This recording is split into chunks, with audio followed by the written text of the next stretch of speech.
No one really prepares you for this part. They talk about the baby, the tiny clothes, the hospital bag, the feedings, but what they don't tell you is that sometimes the hardest part is everything that comes after. Postpartum isn't just recovering from birth, it's mourning who you were while trying to love who you are now. It's your body healing from something monumental while your mind is whispering things you're too afraid to say out loud. It's the piles of dirty laundry. It's the wondering if you're doing everything right. It's them saying that they tell you it takes a village to raise a child. But what happens when that village is gone? When you're home alone and you're expected to be everything and feel nothing but joy? When you're expected to always be okay? When no one ever tells you that sometimes it is okay to not be okay, that it is okay to just be, that it is okay that your laundry is out of control, that your closet is a mess, that you feel like your life is spiraling, that it's okay to feel sad, that it's okay to not know, and it's okay to look at that baby, even when that baby is upset, and still feel nothing but love and joy. Hey guys, it's Tori. Welcome back to my channel. Today I wanted to talk to you about something that I don't normally talk about, but I feel that it doesn't get talked about enough, and that is the postpartum experience. Especially the feelings that a lot of new mothers have, like loneliness, maybe even the anxiety, in the rare but still very valid cases, and maybe not even the rare cases, but the cases of things like the postpartum depression, all those things that can quietly and very painfully and very slowly sometimes creep up on you and follow and even maybe overshadow something that is supposed to be the happiest time of your life. Because the truth is, in this season, I've been feeling alone, like really alone. Some days I kind of feel like I'm drowning in a silence that no one else seems to hear. And I feel like that's very valid for a lot of new mothers because it's a very it's a very difficult place to be in because you're still trying to get used to your new reality, the way your body looks, the way that you feel about yourself. And in my case, I'm also still trying to take care of a 9-year-old. And you've got two very different things. You've got, this 9-year-old who needs you, and of course, a newborn who needs you. And you're still trying to figure out just who you are. And a lot of times, sometimes I feel like, internally I just want to scream. But a lot of times I'll just tell people I'm fine if they ask how I'm doing. Because deep down, I personally don't want to seem ungrateful or weak. And I'm sure there's a lot of new moms or even second, third, or fourth time moms, who feel that way too, because again, it's a very hard place to be because you wanted this baby. Now you've got this baby and now you have to navigate life with this new baby, and it's a place that not everyone will understand, but society and the rest of the world just expects you to bounce right back, to be okay, to not complain or talk about how things might be getting to you. And it's hard. It's hard because society in some ways, I think, fetishizes or romanticizes or really puts this idea of parenthood up on a pedestal, and then will just tear you to shreds the second you say, hey, I'm struggling and I think I might need help, or this is really hard, I'm having a hard time. And that's kind of where I'm at right now. I'm having a hard time, and it's okay. And I'm sure other people are experiencing things like the anxiety and postpartum depression. And what is worse about the things like postpartum depression and postpartum anxiety is these things aren't just like being a little worried, it's racing thoughts.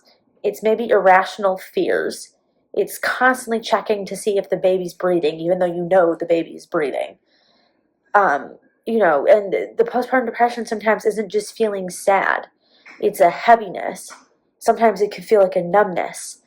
It's a feeling like you're watching your life from the outside. And sometimes I feel like I'm watching my own life from the outside. I'm having, this feeling of I'm just watching everything go by, and I'm struggling to feel like I'm involved in my own life.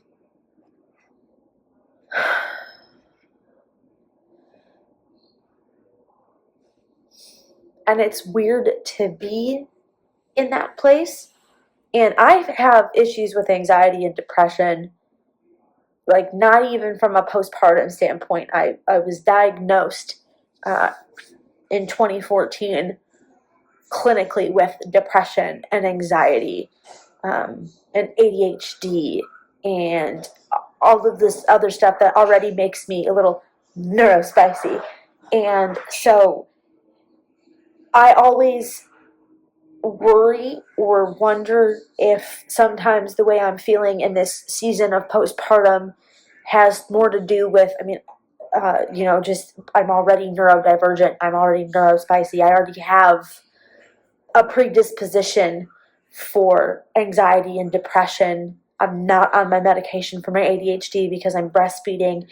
So I'm really feeling an overwhelm, and no one wants to talk about that. Nobody wants to sit down and listen to the new mom that is struggling with just the one child. Nobody wants to listen to the second time or third time mom who is trying to keep it all together while also managing a home and having other children that they need to take care of. And I want to let you, the viewer, know that if you're watching this and you feel alone, or you feel that overwhelm, or you feel like everything is just piling up on top of you, I want you to know that you're not alone. Your feelings are valid. Nothing about you is broken, and you're not a bad mom, because you're navigating a storm, you're navigating a season, you're navigating this phase of your life, and it doesn't have a map. It doesn't have clear-cut directions. Nothing about postpartum is clean.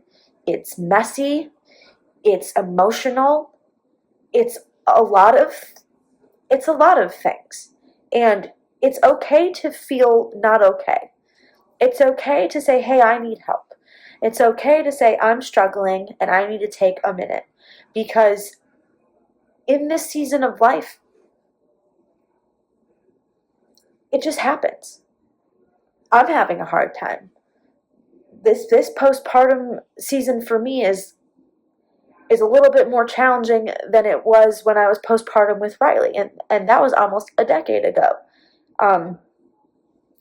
Addie is a different baby. And you forget that. I personally thought that because my postpartum with Riley was easy, she was an easy baby. She slept well through the night. She fed well. She didn't spit up the way Addie does. Addie, will projectile vomit.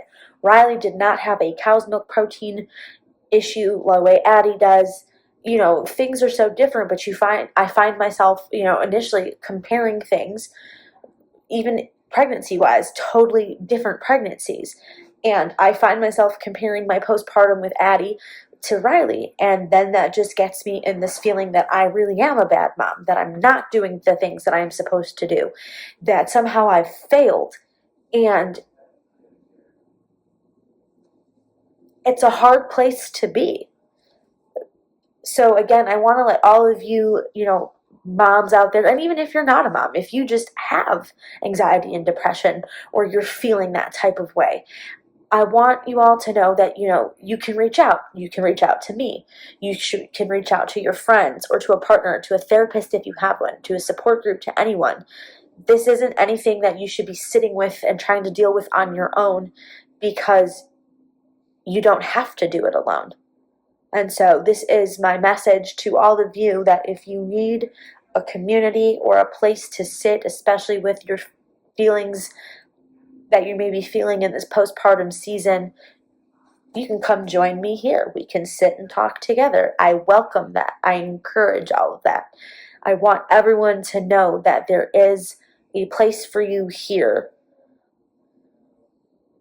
So, like I said, this was not